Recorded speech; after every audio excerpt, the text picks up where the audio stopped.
And joining me now is Democratic Senator Elizabeth Warren of Massachusetts. She is a member of the Senate Banking Committee and, frankly, has been warning of something like this happening after the 2008 decision to roll back some of these regulations on mid-sized banks. Senator Warren, welcome back to Meet the Press. Thank you. Good to be here. Let me just start with the big picture question. Last week, you seemed to believe we were out of the woods. Do you still feel that way this weekend? I saw some disturbing news about Credit Suisse, going to have to be essentially ended. We got more mid-sized banks, can't find buyers. Is the contagion contained or not?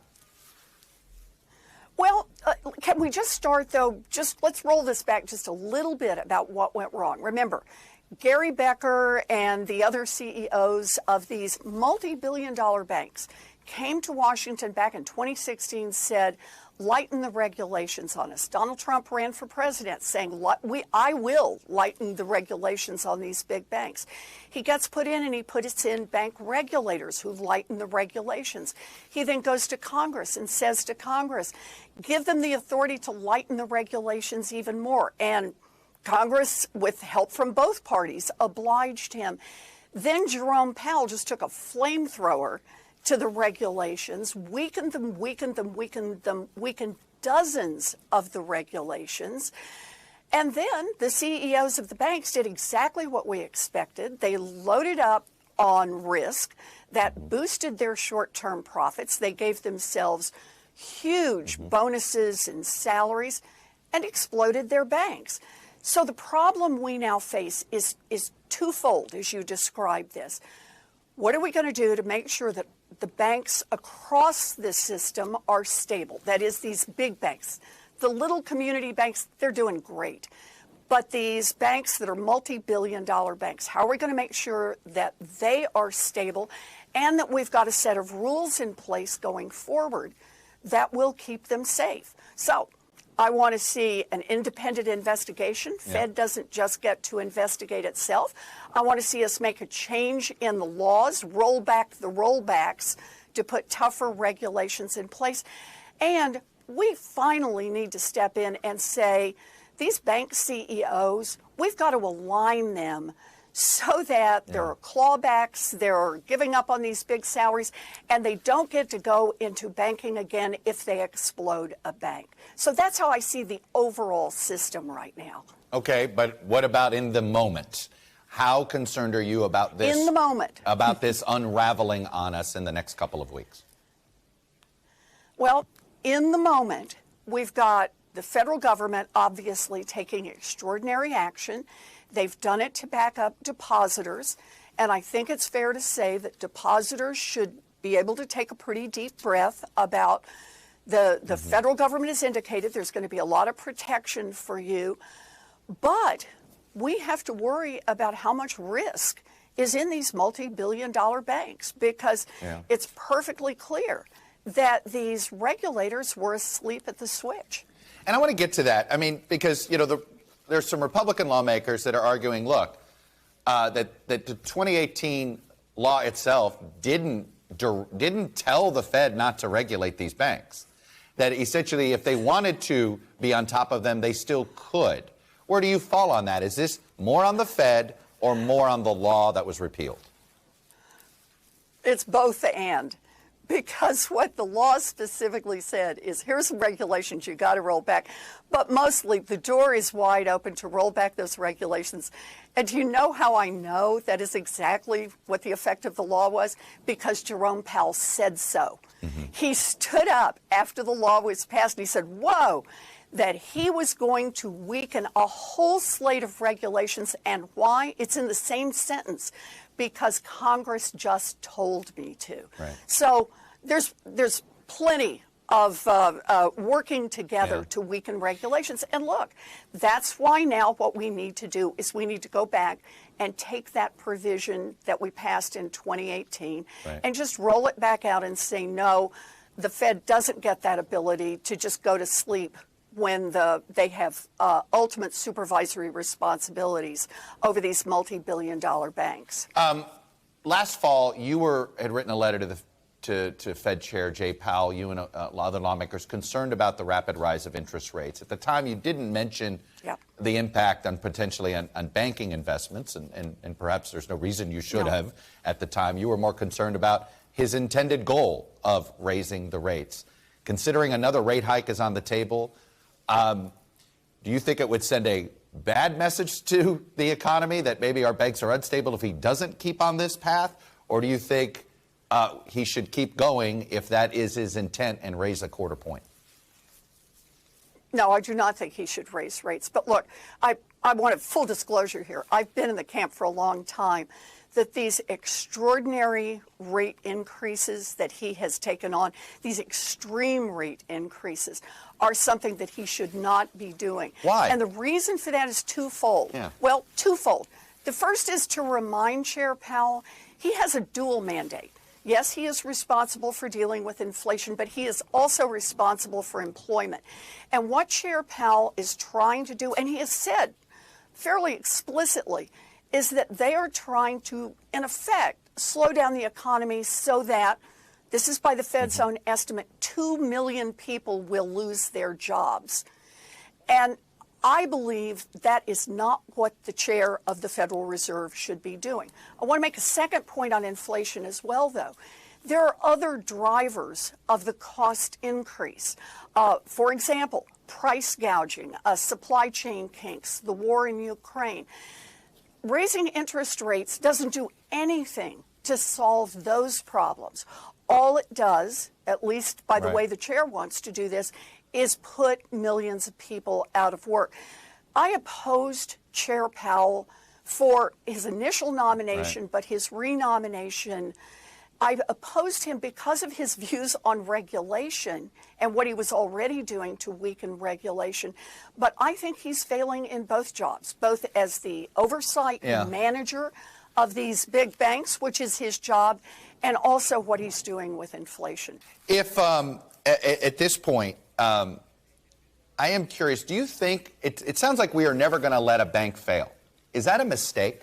Is it okay for banks to fail? You know, I always want to start in this area with the resentment that our community banks feel. The regulators for years have let them fail. Right. And they really have to bear the consequences if their balance sheets are not solid. Now, fortunately, right now, their balance sheets are very solid. They know their business, and they're in a secure place.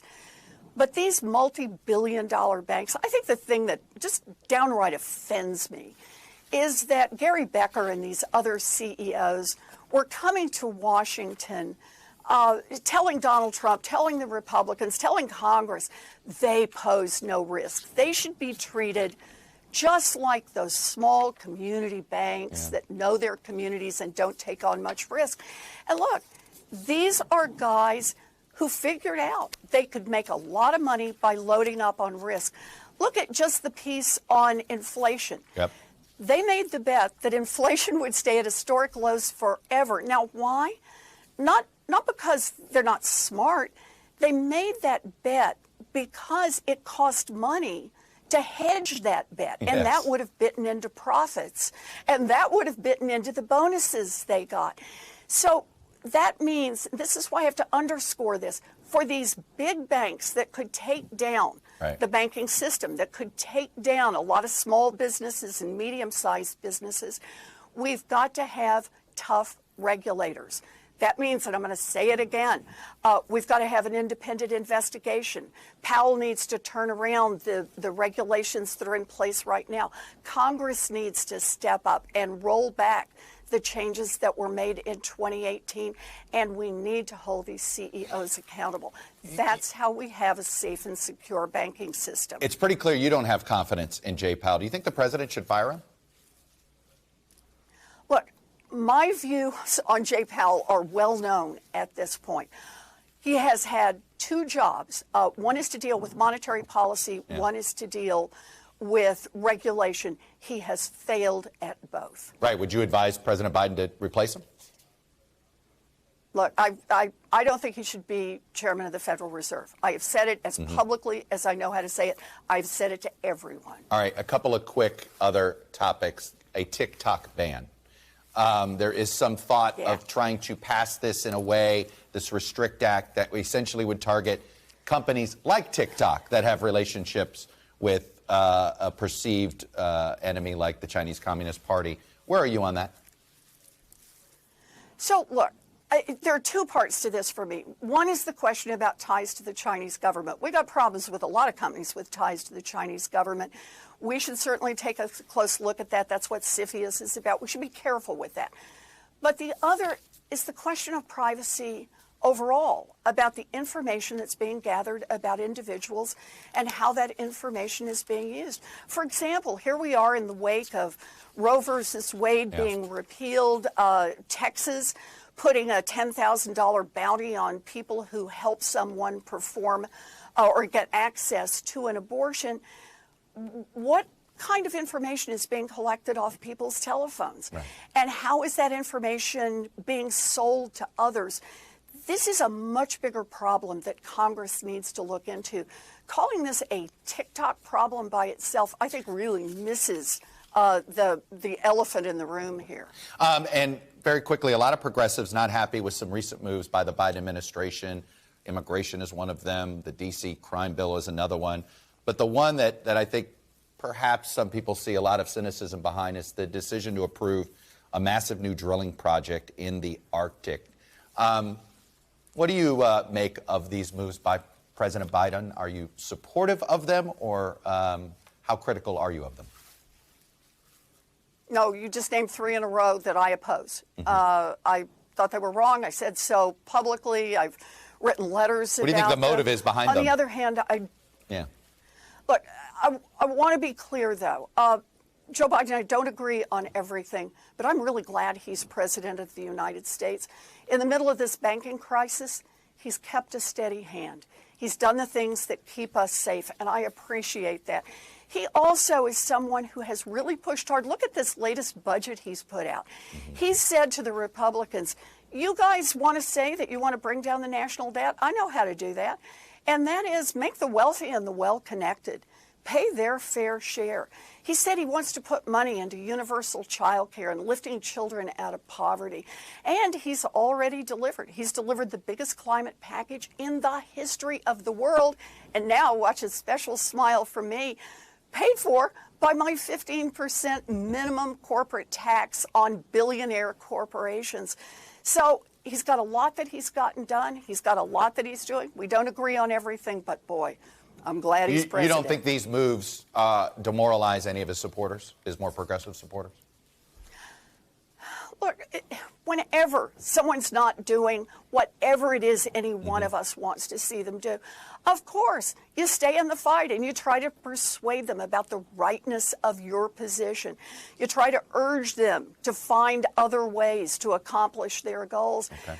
But to protect our lands, to protect our nation, to protect our economy, we need a president to do that. And I'm grateful to President Biden for as much as he's done. Elizabeth Warren, Democratic Senator from Massachusetts. Appreciate you coming on, sharing your perspective with us. Good to see you. You bet. Thanks for watching our YouTube channel. Follow today's top stories and breaking news by downloading the NBC News app.